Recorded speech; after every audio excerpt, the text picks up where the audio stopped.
Bonjour à tous, c'est Séverine. Je suis de retour pour un podcast exceptionnel au mois d'août. Sinon, je reprendrai le rythme normal de 3 podcasts par semaine en septembre. J'espère que vous allez bien, que l'été se passe bien, que vous soyez au travail ou que vous soyez en vacances. Eh bien, restez toujours connectés à la Sainte Trinité parce que elle est là, elle vous observe. Elle vous contemple avec amour et parfois avec inquiétude quand nous nous égarons du droit chemin. Alors aujourd'hui, nous allons parler de la grande fête de demain, la fête de l'Assomption de notre Maman du Ciel, que nous vraiment devons célébrer dignement. L'Assomption est effectivement une des grandes fêtes de la vie chrétienne. Elle commémore la gloire de Marie avec Dieu au terme de sa vie terrestre. En fait, l'Assomption, ça vient d'un mot qui veut dire enlever, puisque Marie est enlevée de sa vie terrestre pour entrer dans la vie en Dieu. C'est-à-dire qu'elle ne connaît pas la corruption de la mort. C'est un cadeau que Dieu lui a donné, une grâce que Dieu lui a donnée, parce que Marie a toujours été en totale union avec l'Esprit Saint tout au long de sa vie. Voilà pourquoi Marie, est enlevée. Elle ne monte pas d'elle-même au ciel puisqu'elle n'est pas une déesse. Elle se laisse emporter par Dieu à la fin de sa vie sur terre. Donc l'Église catholique nous dit que la fête de l'Assomption célèbre la mort, la résurrection et l'entrée au ciel, ainsi que le couronnement de la bienheureuse Vierge Marie. Donc vous voyez, c'est une fête extrêmement riche qu'il convient de préparer dignement en se recueillant, en méditant, en priant évidemment le mystère joyeux de l'Annonciation aussi dans un premier temps, mais surtout en méditant évidemment le mystère glorieux de l'Assomption de Marie. C'est le 4e mystère.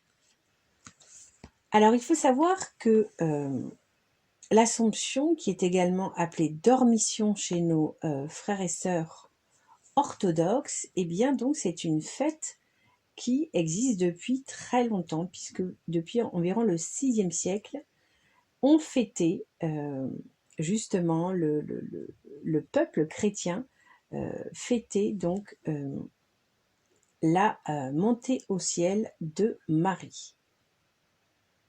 Mais ce n'était pas encore considéré comme un dogme.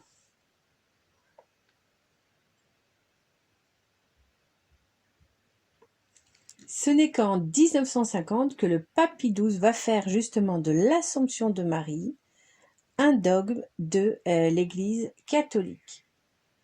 Donc, je vous lis ce que disait donc le pape Pie XII. La Vierge Immaculée, préservée par Dieu de toute atteinte de la faute originelle, ayant accompli le cours de sa vie terrestre, fut élevée en corps et âme à la gloire du ciel et exaltée par le Seigneur comme la reine de l'univers, pour être ainsi plus entièrement conforme à son Fils, Seigneur des seigneurs, victorieux du péché et de la mort. Donc je vous invite à évidemment assister à une messe de l'Assomption. Il y en a partout. Renseignez-vous comme c'est l'été. Peut-être que dans votre paroisse, il n'y a peut-être pas, puisque nos curés sont en vacances, une fête de l'Assomption. Mais si vous allez sur Messe Info, vous trouverez la fête de l'Assomption la plus proche de chez vous, puisque nous ne manquons quand même pas d'églises en France. Donc soyez nombreux, soyons tous nombreux demain à l'église pour célébrer notre Maman du Ciel qui nous aime d'un amour absolument incroyable.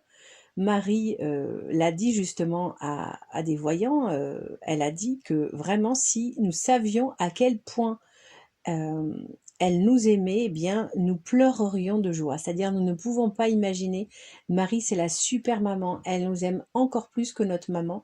Et pour celles et ceux qui n'ont pas connu leur maman ou qui ont eu une maman qui n'était pas aimante, eh bien, reposez-vous vraiment dans Marie, dans ses bras, parce qu'elle vous comblera de cet amour maternel dont nous avons tous besoin. Et puis, n'oublions pas aussi que Marie est miséricordieuse comme Jésus, mais elle est même encore plus miséricordieuse que Jésus, puisque sa partie, voilà, puisqu'elle est humaine, elle comprend beaucoup mieux les fautes humaines, encore plus que son fils Jésus.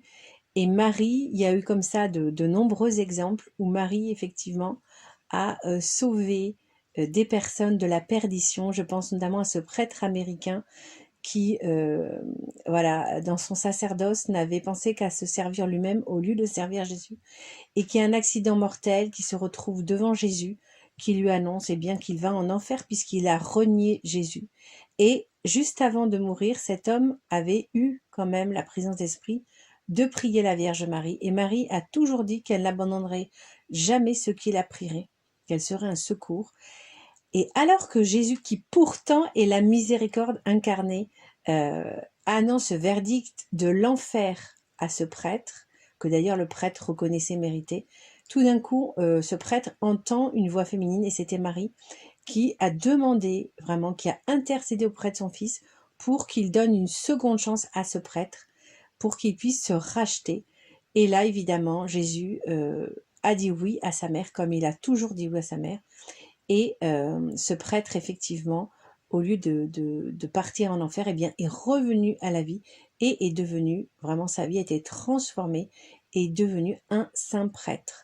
Donc, vous voyez que prier Marie ne fera que vous apporter de très, très nombreuses grâces. Alors, évidemment, je vous encourage à prier le chapelet.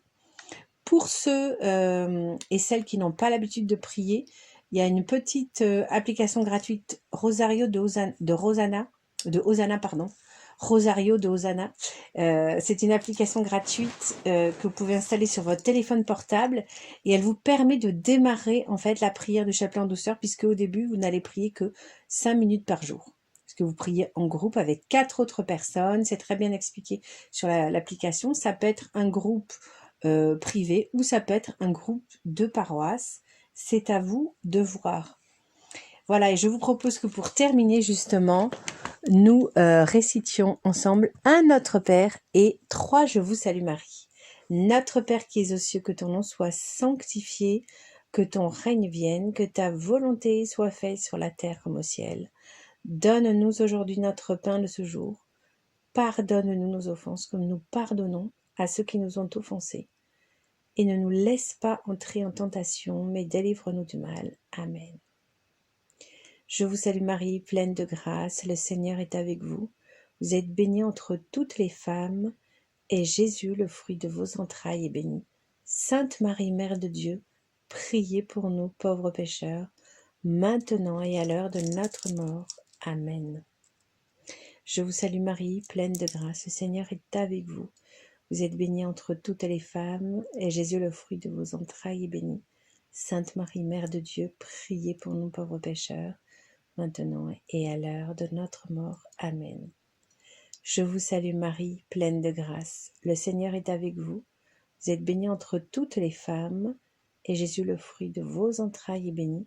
Sainte Marie, Mère de Dieu, priez pour nous pauvres pécheurs, maintenant et à l'heure de notre mort. Amen. Gloire au Père, au Fils et au Saint-Esprit, comme il était au commencement, maintenant et toujours, et dans les siècles des siècles. Amen. Voilà, chers frères et sœurs, ce podcast est terminé. Pensez à liker et à partager pour faire connaître l'amour de Marie au monde entier. On se retrouve en septembre. À très bientôt. Soyez bénis.